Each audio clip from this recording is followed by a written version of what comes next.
السلام عليكم ومرحبا بك في وقتك لك، القناة اللي درتها من قلبي باش تكوني فيها مرتاحة مطمئنة وتحسي بلي كاين وحدة كيفك تحس بيك وتحكي معاك.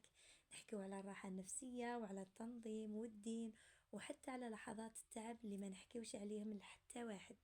اذا راكي تحوسي على كلام يبرد القلب ورفقة طيبة فمرحبا بك هنا، هذا وقتك ووقتك لك. اول حاجه باش تنقصي التوتر وتردي بالك على روحك ديري مساحه لنفسك حتى ولو 10 دقائق.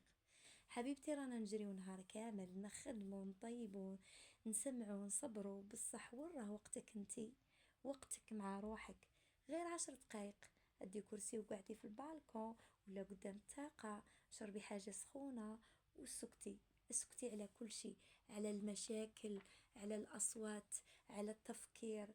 خلي دماغك يتنفس وقلبك يرتاح. هي لحظة صغيرة بس مفعولها كبير. ثاني حاجة تنفسي بعمق وكأنك تنفضي الهم. كاين لحظات تحسي روحك مخنوقة وكأنك تغرقي في هذه اللحظة، ما تحتاجيش نصيحة، لا تحتاجي نفس عميق. وفي كل مرة تخيلي باللي تخرجي معاه الحزن والتعب والقلق وقولي دايما في قلبك ربي يفرج. هو تمرين بسيط بصح كي ديريه وانتي حاسة بكل نفس راح تطهري روحك. ثالث حاجة اكتبي الهم كيما يجيك بدون فلترة. بزاف منا يخبيو الهم في قلوبهم ويسكتوا عليه حتى يخنقهم. انا نقول لك خرجيه ماشي للناس، لا خرجيه للورقة.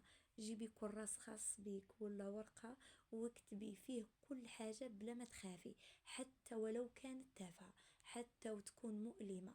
اكتبي انا حزينة، انا مقلقة، اي شيء اي هم داخلك اكتبيه. ومن بعد غير تشوفي واش كتبتي راح تحسي بلي الهم بدا يذوب لانك واجهتيه وما خبيتيهش. رابع حاجة ديري اي حاجة تحبيها كل يوم ولو حاجة صغيرة. نعرف بلي قلبك كبير وتعطي من وقتك لكل الناس، بصح قوليلي اخر مرة رسمتي فيها، اخر مرة قريتي فيها، اخر مرة مشيتي فيها وحدك غير باش تحسي بالهواء وتتنفسي. حياتنا ماشي غير واجبات، راهي كذلك متع.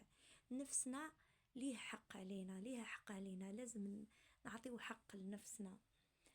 خصي 10 دقائق ديري حاجة تحبيها، ماشي ضروري انها تكون مفيدة، لا المهم تفرحك.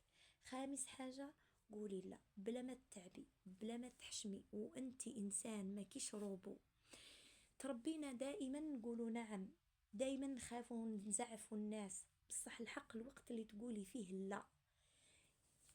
كي تحسي روحك وصلتي لحدك، لا لطلبات الزايدة، لا للمجاملات اللي تعييك، لا للناس اللي ما يشوفوك غير خدامة، قوليها بهدوء بابتسامة ولكن بثقة. صحتك النفسية أمانة ما تفرطيش فيها، ترضي غيرك. حب ذات ماشي أنانية وإنما وعي.